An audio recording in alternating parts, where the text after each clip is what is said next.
বৃষ্টির অজুহাতে আবারও চড়া নিত্যপণ্যের বাজার। সপ্তাহ ব্যবধানে অধিকাংশ সবজিতে বেড়েছে 20 টাকা পর্যন্ত।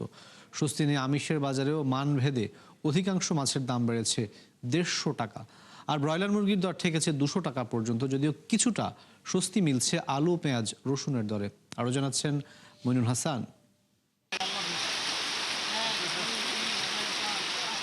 সপ্তাহখানেক ধরে দেশ জুড়ে বিরামহীন বৃষ্টি, ভারী বর্ষণে বন্যার কবলে পার্বত্য অঞ্চলও, ফলে দুর্যোগের প্রভাব পড়েছে রাজধানীর নিত্যপণ্যের বাজারেও।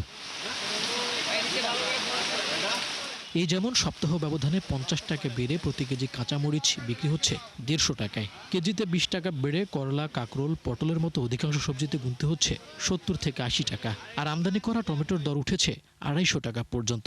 সবজি বাজার অনেক হাই, আমাদের মধ্যবিত্ত ফ্যামিলিতে কেনাকাটা তো আমাদের অনেক কষ্ট হয়ে যায়। অ্যাভাইলেবিলিটি নেই, এই কারণে তো আমাদের একটু কষ্ট হয়। সাডেনলি ইনক্রিজ হলে ডেফিনেটলি এর উপর একটা বাজেটের উপর একটা বা পারিবারিক ব্যয়ের উপর একটা ইম্প্যাক্ট পড়ে। স্বস্তি নেই আমিষের বাজারেও। ব্রয়লার মুরগি বিক্রি হচ্ছে 180 থেকে 200 টাকায়। সোনালী মুরগির দর উঠেছে 350 টাকা পর্যন্ত। বেশি ভোগাচ্ছে মাছের বাড়তি দাম। প্রতি কেজি রুই 400 থেকে 600 টাকা, পাবদা বিক্রি হচ্ছে 500 টাকায়। ধরন ভেদে মাছের দাম বেড়েছে 150 টাকা পর্যন্ত।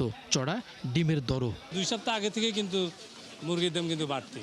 বৃষ্টির কারণে দাম একটু বেশি আছে, মাছ কম পাওয়া যাচ্ছে, এই জন্য দাম একটু বেশি। এক সপ্তাহ আগে ছিল যেটা 1200 টাকা, এটা এবং কিনে আনতো 1400 টাকা। কাতল মাছের দাম জিজ্ঞেস করলাম, যেটা আগে 400 450 কিনতাম, এখন 500 550 600 এরকম চাচ্ছে। তবে আদা রসুনের দাম কমার পাশাপাশি অপরিবর্তিত রয়েছে আলু ও পেঁয়াজের দর। মইনুল হাসান, 71, ঢাকা।